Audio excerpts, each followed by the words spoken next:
గతంలో Aadhaar supervisor exam ఎవరైతే రాశారో వాళ్ళకి మంచి ఆప్షన్ అయితే ఎనేబుల్ అయిందనమాట. అంటే పాస్వర్డ్ రీసెట్ చేసుకోవడానికి చాలామంది యూజర్ ఐడి ఉంటుంది వాళ్ళకి, కానీ పాస్వర్డ్ అనేది తెలియదు.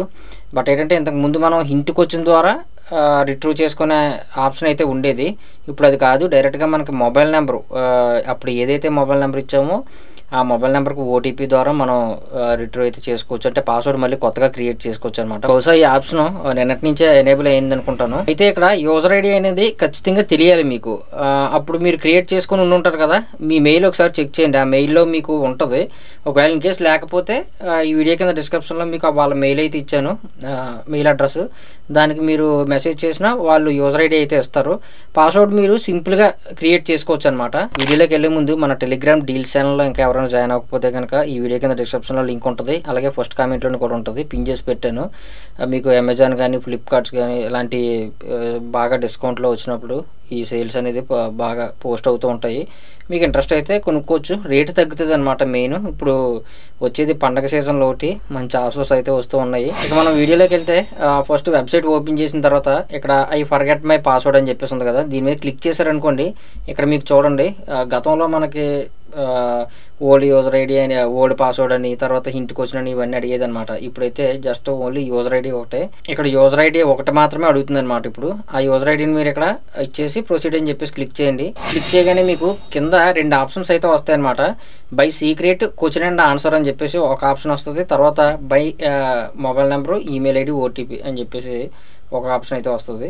మీకు మెయిల్ ఐడి అప్పుడు ఇచ్చింది గుర్తుంటే, అలాగే మీకు అప్పుడు ఇచ్చిన ఫోన్ నెంబర్ కూడా గుర్తుంటే, దీన్ని మీరు సెకండ్ ఆప్షన్ అయితే క్లిక్ చేసుకొని ఓటీపీ అయితే ఇవ్వాల్సి ఉంటుంది. అప్పుడు క్రియేట్ చేసుకున్నప్పుడు ఏదైతే మొబైల్ నెంబర్ ఇచ్చారో అదే మొబైల్ నెంబర్ ఇవ్వాలి.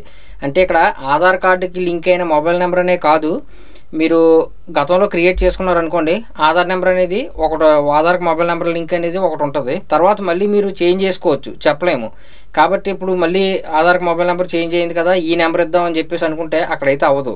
ఎందుకంటే అప్పుడు క్రియేట్ చేసినప్పుడు ఏదైతే మొబైల్ నెంబర్ ఇచ్చారో అదే మొబైల్ నెంబర్ అయితే ఇవ్వాలి. అది ఓల్డ్ అయినా మీ దగ్గర ఉన్నా లేకపోయినా సరే, ఆల్రెడీ మీరు వాడుతూ ఉంటారు చాలామంది, ఆ మొబైల్ నెంబర్ నా దగ్గర లేదు అనుకుంటే ఈమెయిల్ ఐడి కూడా ఇవ్వచ్చు అనమాట. రెండో ఆప్షన్ మీద మీరు క్లిక్ చేశారనుకోండి, ఈ కింద మీకు ఈమెయిల్ ఆర్ మొబైల్ నెంబర్ రెండు అడుగుతుంది అనమాట. ఏదోటి మీరు మొబైల్ నెంబర్ కానీ ఈమెయిల్ ఐడి కానీ రెండిట్లో ఏదోటి అయితే ఇవ్వచ్చు. ఇచ్చేసి ఇక్కడ సెండ్ ఓటీపీ అని చెప్పేసి క్లిక్ చేయండి. క్లిక్ చేయగానే ఓటీపీ సెండ్ సక్సెస్ఫుల్లీ అని చెప్పేసి వస్తుంది అనమాట. ఆ ఓటీపీని ఇక్కడ ఎంటర్ చేసి జస్ట్ వెరిఫై ఓటీపీ అని చెప్పేసి క్లిక్ చేయండి చాలు. క్లిక్ చేయగానే మీకు ఇక్కడ న్యూ పాస్వర్డ్, కన్ఫర్మ్ పాస్వర్డ్, అంటే పాస్వర్డ్ క్రియేట్ చేసుకోమని చెప్పేసి అడుగుతుంది అనమాట. ఇక్కడ మీరు ఒక క్యాపిటల్ లెటర్లో, స్మాల్ లెటర్లో, స్పెషల్ క్యారెక్టర్, నెంబర్స్ ఇవన్నీ కూడా ఉండేలాగా రెండింటిలోనూ కూడా సేమ్ పాస్వర్డ్ అయితే ఇచ్చేసి సబ్మిట్ అని చెప్పేసి క్లిక్ చేయండి. క్లిక్ చేయగానే పాస్వర్డ్ చేంజ్ సక్సెస్ఫుల్ అని చెప్పేసి వస్తుంది. తర్వాత మీరు డైరెక్ట్గా మీ యూజర్ ఐడి పాస్వర్డ్ ఇచ్చేసి లాగిన్ అయితే అయిపోవచ్చు. ఇది నిజంగా మంచి ఆప్షన్ అనమాట. చాలా మంది పాస్వర్డ్లు అయితే మర్చిపోయారు. కాబట్టి ఇప్పుడు చాలా సింపుల్గా మీకు మెయిల్ ఐడి కానీ ఫోన్ నెంబర్ కానీ గుర్తుంటే ఈజీగా మీరు పాస్వర్డ్ అనేది కొత్తగా క్రియేట్ చేసుకోవచ్చు. మీరు ఇంకా యూజర్ ఐడి అంటే ఏదో అనుకుంటారు, మీకు అప్పుడు ఎగ్జామ్ రాసినప్పుడు సర్టిఫికేట్ అయితే ఇస్తారు కదా, అక్కడ జెరాక్స్, దాని మీద కూడా ఉంటుంది అనమాట, UIDN అని చెప్పేసి. అదే మీ యూజర్ ఐడి.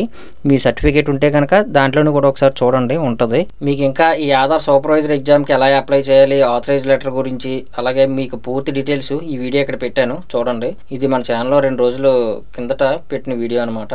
క్లిక్ చేసి ఒకసారి చూడండి. ఇంకేమైనా డౌట్స్ ఉంటే కనుక కింద కామెంట్ సెక్షన్లో అయితే మెన్షన్ చేయండి. వీడియో నచ్చితే ఖచ్చితంగా లైక్ చేయండి, అలాగే మన ఛానల్ మాత్రం సబ్స్క్రైబ్ చేసుకోవడం మర్చిపోవద్దు.